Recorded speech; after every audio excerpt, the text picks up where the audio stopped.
এক ইহুদি আর মুসলমান জমির আল পেলাপেলি নিয়ে খুব কষ্ট হচ্ছে, এই ঝগড়া চলছে, ইহুদি আর একটা মুসলমান। হযরত ওমর রাদিয়াল্লাহু আনহু খলিফা তখন, কোনো মতেই কেউ মানে না, ও বলছে এটা আল আমার, ও বলছে এটা আল আমার। এই আল নিয়ে পেলাপেলি, যেটা আমাদের এখন হয়। এখন হয় কি, এখন হয় না, মানে ডান টান সব উঠে গেছে, আল সরু সরু হয়ে গেছে, কাটার মতো আর জায়গায় নেই, মানে যে খোপ দিবে ওই আইল শেষ হয়ে যাবে, ফলের আইলটাও শেষ সীমানায় পৌঁছে গেছে একদম। তো কোনো মতেই মানছে না, তখন চল খলিফার কাছে তাহলে বিচার নিয়ে যাই, চলো। ঠিক গেল, যেতে যেতে যেতে রাস্তায় খলিফার দেখা হয়ে গেল।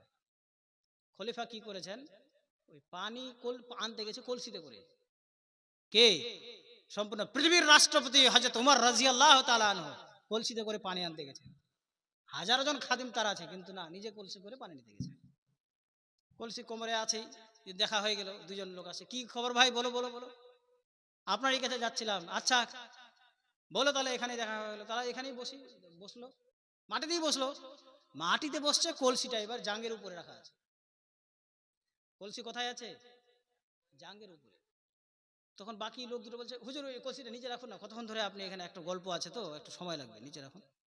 বলছে, না না না না, কলসিটা না ওই পানি আনতে গিয়ে ভিজে গেছে নিচটা, আমি যদি নিচে রেখে দিই না তো ওই মাটিটা কলসি নিচে রেখে যাবে, আর আমি তো আর ওটা ধুতে পারবো না, ওই মাটি তখন চলে যাবে অন্যের, ওই মাটির মালিক তো আমি না, অন্যের মাটি তখন আমার বাড়িতে চলে যাবে।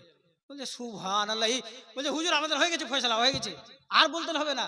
মুসলমানটা বলছে, ভাই আইলটা তোর তোর। ও বলছে, না না আইলটা তোর, তুই নিস, আমি নিতে যাবো না ওইটা। যে আরে কি হয়েছে রে ভাই, বলছে হুজুর হয়ে গেছে আমাদের ফয়সালা। আশ্চর্য ব্যাপার, কিছুই বললে না, ফয়সালা হয়ে গেছে মানে। বলছে হুজুর ওই যে আমরা আল ফেলাপিলে নিয়ে একটু ঝগড়া করছিলাম, তো আইলটা না ওইটা আমার না, ওইটা ওরই আইল। ও মুসলমানটা বলছে ওটা ওর আইল, ও নিয়ে নে ভাই, তুই নিয়ে নে, তুই আরো দুই হাত নিয়ে নিস ওদিকে। এই হচ্ছে ঈমান যদি থাকে, যে হিসাব আমাকে কিয়ামতের পরে উঠে দিতে হবে, তাহলে তো আর কেউ পেলাপেলি করবে না, কেউ চুরি করবে না, চামারি করবে না, কারণ আমাকে তো হিসাব দিতেই হবে। তো মুসলমানদের আদর্শটাই হচ্ছে প্রশ্নের উত্তর।